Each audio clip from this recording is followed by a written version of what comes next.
ভাই তোরা কি বিন্দাস লাইফ কাটাচ্ছিস আর আমি এখনো বেকার।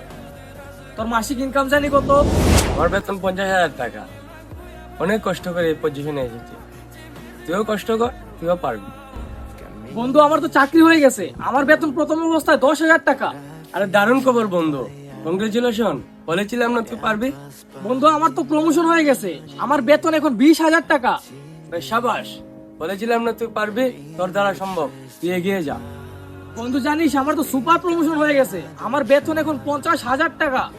ও ভালো, তোর বেতন 50,000 টাকা হয়ে গেছে। তুই তো আমার সমান সমান হয়ে গেছিস। ভাই আমার আরো বড় প্রমোশন হয়ে গেছে, আমার বেতন এখন 70,000 টাকা। কি এমন করে ফেলেছিস? ভাগ্যের জোরে হয়তো পেয়ে গেছিস, তা না হলে তোর যোগ্যতা বলতে আছেই বাকি।